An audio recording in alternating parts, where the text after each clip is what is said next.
Hello students, आप सभी लोग कैसे हैं। आज हम फिर से टॉप 20 क्वेश्चन की सीरीज लेके आए हैं। आज का सब्जेक्ट हम सिलेक्ट करते हैं सिविल थर्ड ईयर का।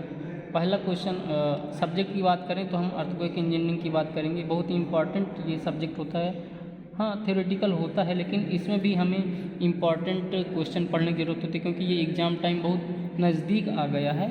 तो इसको देखते हुए हम कुछ इम्पॉर्टेंट पॉइंट्स की बात करते हैं कि कौन कौन से क्वेश्चन हमारे एग्ज़ाम में आ सकते हैं। और हमारे पास भी एक हफ्ते का टाइम है, लगभग 5-6 दिन का टाइम मान लेते हैं कि एक हफ्ते है। तो उस एक हफ्ते को हमें कैसे यूटिलाइज करना है उस पर हम ध्यान देंगे और उसको ध्यान में रखते हुए समय का हमें विशेष ध्यान रखना है कि कैसे हम यूज करें। तो इन सब चीज़ों को ध्यान में रखते हुए हमने टॉप 20 क्वेश्चंस अर्थक्वेक इंजीनियरिंग के लिए लाए हैं सिविल थर्ड ईयर के बच्चों के लिए। तो आइए देखते हैं उन क्वेश्चन को। पहला क्वेश्चन है हमारा, भूकंप शब्दावली क्या है? आवश्यक बिंदुओं का सचित्र विवरण लिखिए। भूकंप क्या होता है? अर्थक्वेक। अगला क्वेश्चन हमारा, भूकंप के कारण लिखें एवं इनका वर्गीकरण कीजिए। भूकंप किन किन कारणों से आता है उसके बारे में हमें लिखना है और ये कितने प्रकार के हो सकते हैं उनकी बात करेंगे। अगला क्वेश्चन है, भूकंप के परिमाण तथा तीव्रता की तुलना करें। भूकंप परिमाण का मतलब होता है कि कितनी स्पीड से, किस प्रकार से आया है और उनकी स्पीड कितनी है, कितना नुकसान हुआ है, तो उसके बारे में हमें लिखना है। कंपेरिजन भी करना है। अगला क्वेश्चन है, जोनिंग मैप के उपयोग का वर्णन कीजिए। जोनिंग मैप का मतलब होता है कि किस जोन से ये हमारा भूकंप की उत्पत्ति हो रही है। एक मैप होता है, उसके बारे में हमें बात करना है इसके बारे में इस क्वेश्चन में। अगला है, भवन के दौरान निर्माण के दुर्घटनाग्रस्त होने के कारण क्या होते हैं। जब भवन हम बनाते हैं, बिल्डिंग बनाते हैं, तो वो दुर्घटनाग्रस्त हो जाता है किसी कारणवश, तो वो क्यों होता है, उसके जो रीजन्स होते हैं उनके बारे में हम चर्चा करेंगे डिटेल से। तो ये किन किन कारणों से कोई बिल्डिंग अगर बनती है, बनने के बाद अगर वो बिगड़ जाती है या गिर जाती है, दुर्घटनाग्रस्त होती है, तो कोई ना कोई रीज़न ज़रूर होता है। कहीं ना कहीं हम फॉल्ट कर देते हैं जिनके कारण वो बिल्डिंग हमारी क्या हो जाती है, दुर्घटनाग्रस्त होती है। तो इन चीज़ों का हमें ध्यान में रखते हुए इनकी बात करना है इस क्वेश्चन में। अगला क्वेश्चन है छठवां, भूकंप रोधी निर्माण के अभिकल्पन में किन किन बिंदुओं का ध्यान रखा जाना चाहिए। भाई आजकल का टाइम है, जो बिल्डिंग बन रही है तो उसमें अर्थक्वेक इंजीनियरिंग को ध्यान में रखते हुए हम बिल्डिंग बनाते ताकि अगर भूकंप आए भी तो बिल्डिंग में हमारे कोई हानि न पहुँचे। अगला क्वेश्चन हमारा, चिनाई से निर्मित भवनों की ताकत बढ़ाने एवं उन्हें भूकंप रोधी बनाने हेतु क्या क्या उपाय सहायक होंगे। चिनाई से आपका मतलब होता है कि ईंटों की जोड़ाई है ना। तो भवनों की ताकत बढ़ाने में भूकंप रोधी, तो जो बिल्डिंग हमारी बनती है उस बिल्डिंग को बनते समय जो हम ईंट से ईंट जोड़ते हैं तो उस समय हमें क्या क्या इंजीनियरिंग टेक्नोलॉजी लगानी चाहिए, अर्थक्वेक इंजीनियरिंग टेक्नोलॉजी। तो उसके क्या यूज होते हैं, उस बिल्डिंग को बन जाने के बाद क्या लाभ होते हैं, तो उसके बारे में हमें बात करना है। अगला क्वेश्चन है, भूकंप से आरसीसी निर्माणों को किन किन क्षतियों की संभावना होती है, ये क्वेश्चन है। अगले क्वेश्चन की हम बात करेंगे, पश्य दृढ़ीकरण के क्या सिद्धांत हैं, ये 9वां क्वेश्चन था। 10वें क्वेश्चन की बात करेंगे, आरसीसी भवनों का पश्य दृढ़ीकरण किस प्रकार संभव है। भूवैज्ञानिक आपदाओं का उल्लेख कीजिए।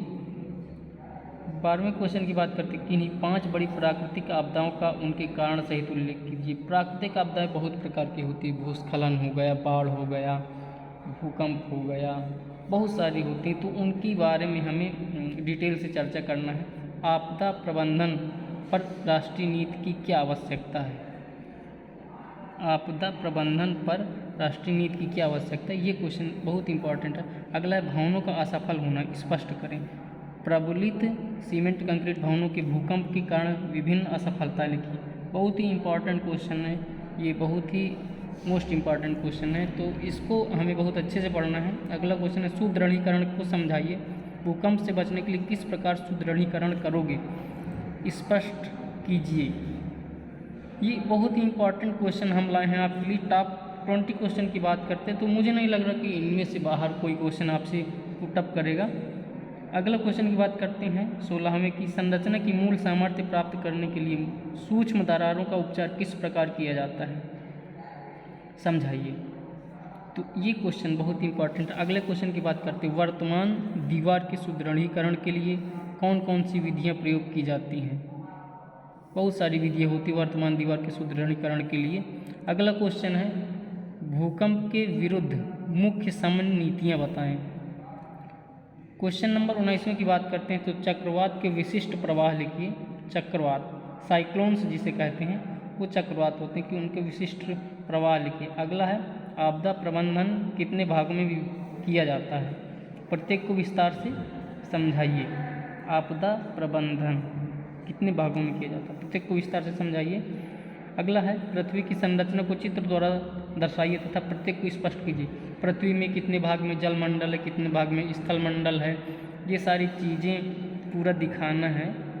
उसकी जो भी कंस्ट्रक्शन है वो और उसके बारे में पूरा एक एक पॉइंट बताना है, तो इसके बारे में हमें ये लिखना है। अगला है, भूकंप के प्रभावों को विस्तार से लिखिए। भूकंप से जो नुकसान होते हैं, जो प्रभाव होते हैं मानव जीवन पर, जो जनजीवन अस्त व्यस्त होता है, तो उसके बारे में बताएं। उसके बारे में पूरा डिटेल्स लिखना है। अगला है, मृदा तथा द्रवीकरण के प्रभाव विस्तार में बताएं। मृदा तथा द्रवीकरण, ये भी बहुत मोस्ट इंपॉर्टेंट क्वेश्चन है। मोस्ट इंपॉर्टेंट हमारे सभी हैं, इनके ज़्यादा चांसेस बनते हैं। अगला क्वेश्चन हमारा, पुनरुद्धार से आप क्या समझते हैं, संक्षेप में बताइए। और लास्ट है 25, भवनों के बारे में वास्तुकला के महत्व को स्पष्ट कीजिए।